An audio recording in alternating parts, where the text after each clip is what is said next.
Hi dears, ഇന്ന് നമ്മൾ വന്നിരിക്കുന്നത് സിമ്പിളായിട്ട് ചെയ്തെടുക്കാൻ പറ്റുന്ന ഒരു ഡിസൈനായിട്ടാണ് കേട്ടോ. നമ്മൾ ഹെവി ഡിസൈൻസും സിമ്പിൾ ഡിസൈൻസും കാണിക്കാറുണ്ട്.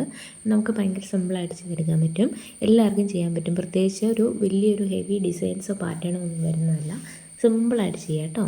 അപ്പോൾ നമ്മൾ ജസ്റ്റ് ചുമ്മാ ഒന്ന് നെക്ക് മാർക്ക് ചെയ്ത് കൊടുത്തിട്ടുണ്ട്. ഏത് തരത്തിലുള്ള നെക്കിൽ വേണേലും നിങ്ങൾക്ക് ഇത് ചെയ്തെടുക്കാവുന്നതാണ് കേട്ടോ. ഇനി നമ്മളതിൻ്റെ സെൻറ്റർ ഒന്ന് മാർക്ക് ചെയ്ത് കൊടുക്കുകയാണ്. നമ്മുടെ നെക്കിൻ്റെ സെൻറ്റർ ഒന്ന് മാർക്ക് ചെയ്ത് കൊടുക്കുകയാണ്. സെൻറ്റർ മാർക്ക് ചെയ്തതിന് ശേഷം സെൻറ്ററിൽ നമ്മൾ ഇതേപോലെ ഒരു ഡിസൈൻ ഒന്ന് മാർക്ക് ചെയ്ത് കൊടുക്കുകയാണ്. ഇതേപോലെയാണ് നമ്മൾ മാർക്ക് ചെയ്ത് കൊടുക്കുന്നത്. കാരണം നമ്മളിവിടെ ട്യൂബ് ബീഡ്സ് വെച്ചിട്ടാണ് ചെയ്യാനായിട്ട് പോകുന്നത്. നമുക്ക് ഏകദേശം ഒരു തമ്പനയിൽ പിക്ചർ കണ്ടപ്പോൾ തന്നെ മനസ്സിലായി കാണുമല്ലോ. അപ്പോൾ നമ്മളിവിടെ ട്യൂബ് ബീഡ്സ് വെക്കാനായിട്ടാണ് ഇതുപോലെ മാർക്ക് ചെയ്ത് കൊടുക്കുന്നത്. അപ്പോൾ നമുക്ക് അതെങ്ങനെയാണ് വരുന്നതെന്നൊന്നും മനസ്സിലാകാൻ വേണ്ടിയിട്ടാണ് ഇതുപോലെ ഒന്ന് മാർക്ക് ചെയ്ത് കൊടുക്കണം കേട്ടോ. ഇനി ഇതിന് നമുക്ക് രണ്ട് സൈഡുകളിലേക്കാണ് പിന്നെ ബാക്കി ചെയ്യാനുള്ളത്. പിന്നെ നമ്മൾ ഇതുപോലെ 3 ലൈൻസ് വെറുതെ ഒന്ന് താഴേക്ക് മാർക്ക് ചെയ്ത് കൊടുക്കുക കേട്ടോ. പ്രത്യേകിച്ചൊരു പാറ്റേൺ ഒന്നും വേണ്ട, ഇതുപോലെ 3 ലൈൻസ് ഒന്ന് മാർക്ക് ചെയ്ത് കൊടുത്താൽ മതിയാവും. ഇനി അടുത്ത സൈഡിലേക്കും അതുപോലെ തന്നെ മാർക്ക് ചെയ്ത് കൊടുക്കുക. പിന്നെ നിങ്ങൾ ചെയ്യുമ്പോൾ ശ്രദ്ധിക്കണം, എല്ലാ ലൈൻസിൻ്റെയും തമ്മിലുള്ള ഗ്യാപ്പുകൾ സെയിം ആയിരിക്കണം. ഇപ്പം ഞാൻ വരച്ചപ്പം കുറച്ച് വ്യത്യാസം വന്നിട്ടുണ്ട്, അതുകൊണ്ടാണ് ഞാൻ എടുത്ത് പറഞ്ഞത്. എല്ലാ ലൈൻസും തമ്മിലുള്ള ഗ്യാപ്പ് സെയിം ആയിരിക്കണം, എങ്കിലേ ഒരു ഭംഗി ഉണ്ടാവുള്ളൂ കേട്ടോ. വീണ്ടും നമ്മൾ 3 ലൈൻസിന് ശേഷം ഇതേപോലെ ഈ ഒരു ഷേപ്പ് മാർക്ക് ചെയ്ത് കൊടുക്കുകയാണ്. കംപ്ലീറ്റ് യോക്ക്, നമുക്ക് ഷോൾഡർ തൊട്ട് യോക്കിലേക്ക് കംപ്ലീറ്റ് ആയിട്ടും ചെയ്തെടുക്കാൻ പറ്റുന്ന ഒരു ഡിസൈനാണ്. പിന്നെ താഴെ ഭാഗം ബോട്ടം ഭാഗം വേണമെങ്കിൽ നിങ്ങൾക്കൊന്ന് കയറി ഇറങ്ങി വരുന്ന രീതിയിൽ ചെയ്ത് കൊടുക്കുക കേട്ടോ. അപ്പം ഇതേപോലെ ഒന്ന് മാർക്ക് ചെയ്ത് കൊടുക്കുക. ഇത്രേ ഉള്ളൂ ഇതിനകത്ത് മാർക്കിംഗ് വരുന്നുള്ളൂ, സിമ്പിളായിട്ട് ചെയ്തെടുക്കാം. കംപ്ലീറ്റ് യോക്കും ഇതുപോലെ വരച്ച് കൊടുക്കുക കേട്ടോ. പിന്നെ നമുക്ക് വേണ്ടത് ഷുഗർ ബീഡ്സും പിന്നെ ട്യൂബ് ബീഡ്സുമാണ്. ഷുഗർ ബീഡ്സ് ഞാനൊരു ഗോൾഡൻ ഷെയ്ഡും ട്യൂബ് ബീഡ്സ് ആൻറ്റിക് ഷെയ്ഡുമാണ് എടുത്തേക്കുന്നത്. നമ്മളൊരു തമ്പനയിൽ പിക്ചറിൽ കണ്ടില്ലേ, അതിനകത്തും അങ്ങനെ തന്നെയാണ് വരുന്നത് കേട്ടോ. പിന്നെ എപ്പോഴും എടുക്കാറുള്ള പോലെ നോർമൽ നീഡിൽ നമ്പർ 12 ആണ് എടുത്തേക്കുന്നത്. ഇനി നമുക്ക് സ്റ്റിച്ച് ചെയ്ത് തുടങ്ങാം. നമ്മളിത് ബാക്ക് സ്റ്റിച്ചിലാണ് ചെയ്യാനായിട്ട് പോകണം കേട്ടോ.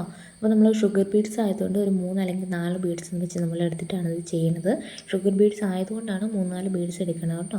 അപ്പം ഇതേപോലെ നമ്മൾ ഗ്യാപ്പ് വരാത്ത രീതിയിൽ തന്നെ ഫില്ല് ചെയ്തെടുക്കണം. അപ്പോൾ നമ്മൾ സ്റ്റിച്ച് ചെയ്യുമ്പോൾ കുറച്ച് ഇതുപോലെ നൂല് പുറത്തോട്ട് വന്നിട്ടുണ്ടെങ്കിൽ, അതായത് നമ്മൾ കുത്തിയെടുക്കുമ്പം നമ്മൾ ബീഡ്സിനേക്കാളും കൂടുതൽ നൂല് വന്നിട്ടുണ്ടെങ്കിൽ അടുത്ത് നമ്മൾ സ്റ്റിച്ച് ചെയ്യുമ്പം ആ നൂല് കാണാത്ത രീതി വേണം സ്റ്റിച്ച് ചെയ്ത് കൊടുക്കാനായിട്ട് കേട്ടോ. ഇപ്പോൾ നമ്മളിവിടെ അതുപോലെ തന്നെയാണ് ചെയ്യുന്നത്, നിങ്ങൾക്ക് കാണുമ്പോൾ മനസ്സിലാകുന്നുണ്ടല്ലോ. ആ രീതി ചെയ്താൽ ഗ്യാപ്പില്ലാതെ നമുക്കിത് ഫില്ല് ചെയ്തെടുക്കാനായിട്ട് പറ്റുള്ളൂ കേട്ടോ. ഈ ഒരു രീതിക്ക് കംപ്ലീറ്റ് ആയിട്ട് ഫില്ല് ചെയ്തെടുത്താലേ നമുക്ക് ആ ഒരു വർക്കിന് നല്ലൊരു ഭംഗി ഫിനിഷിങ്ങും ഉണ്ടാകത്തുള്ളൂ. കാരണം ഇടയ്ക്കിടയ്ക്ക് ഗ്യാപ്പ് നിന്ന് കഴിഞ്ഞാൽ ഒരു ഭംഗി ഉണ്ടാവില്ല. കണ്ടിന്യൂസ് ആയിട്ട് ഇതുപോലെ വരുന്ന രീതി വേണം ചെയ്തെടുക്കാനായിട്ട്. അപ്പോൾ നമുക്ക് ഓരോ ബീഡ്സ് വെച്ച് ചെയ്ത് കൊടുക്കുക എന്ന് പറഞ്ഞു കഴിഞ്ഞാൽ ഒത്തിരി സമയം എടുക്കുന്നൊരു കാര്യമല്ലേ. അതുകൊണ്ടാണ് നമ്മൾ 3-4 ബീഡ്സ് ഇട്ട് കൊടുക്കുന്നത്.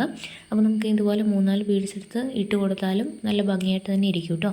പിന്നെ കറക്റ്റ് ആ ഒരു ലൈനൊന്ന് നിങ്ങൾ അതുപോലെ തന്നെ ചെയ്തെടുക്കാൻ ശ്രദ്ധിക്കണം. അങ്ങോട്ടേക്ക് ഇങ്ങോട്ടേക്ക് മാറിപ്പോയി കഴിഞ്ഞാൽ ചെറിയ വൃത്തികേടായിട്ട് തോന്നും. അപ്പോൾ അതുകൊണ്ട് കറക്റ്റായിട്ട് ആ ഒരു ലൈനൊന്ന് മെയിൻറ്റെയിൻ ചെയ്ത് പോകാനായിട്ട് കൂടെ ഒന്ന് ശ്രദ്ധിച്ചേക്കണം കേട്ടോ. അപ്പോൾ അതിനും കൂടിയാണ് നമ്മൾ ഈ ഒരു കറക്റ്റ് ആ ഒരു ത്രെഡ് കുത്തിയെടുക്കുന്നിടത്തോട് തന്നെ ചെയ്യുന്നത്. പിന്നെ എപ്പോഴും നിങ്ങൾ ബാക്ക് സ്റ്റിച്ച് ചെയ്യുമ്പോൾ ഇതുപോലെ ഫ്രണ്ടിൽ നിന്ന് വേണം ചെയ്യാനായിട്ട്. അതായത് നമ്മുടെ ഫേസായിട്ട് നമുക്ക് നേരെ വെച്ചിട്ട് വേണം ഈ ഒരു ഡിസൈൻ ചെയ്യാനായിട്ട്. തിരിച്ച് വെച്ച് ചെയ്ത് കഴിഞ്ഞാൽ ചിലപ്പം മാറി പോകും.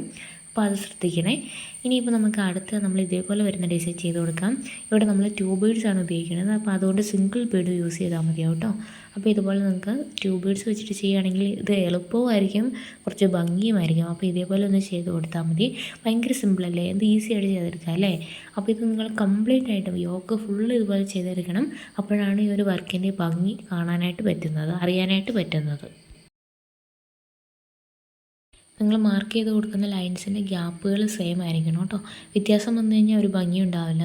അപ്പോൾ അത് കറക്റ്റായിട്ട് നിങ്ങൾ അളന്നോ അല്ലെങ്കിൽ മെഷർ ചെയ്തൊക്കെ ഒന്ന് മാർക്ക് ചെയ്ത് കൊടുക്കുകയാണെങ്കിൽ നന്നായിരിക്കും. പിന്നെ ഇത് ഗ്ലാസ് മാർക്കറാണ് കേട്ടോ, അല്ലെങ്കിൽ ഗ്ലാസ് പെൻസിൽ എന്ന് പറയും ഞാൻ ഈ മാർക്ക് ചെയ്യുന്നത്.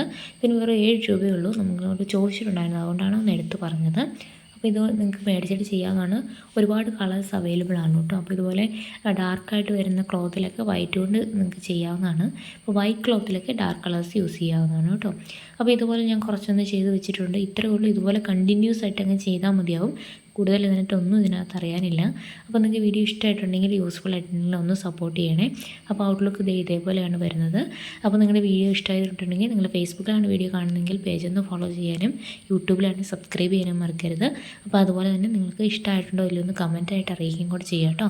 അപ്പോൾ ഇനി ഇതുപോലുള്ള നല്ല നല്ല വീഡിയോസൊക്കെ ആയിട്ട് ഞാൻ വരുന്നതായിരിക്കും. അതുവരേക്കും take care, bye bye, thank you.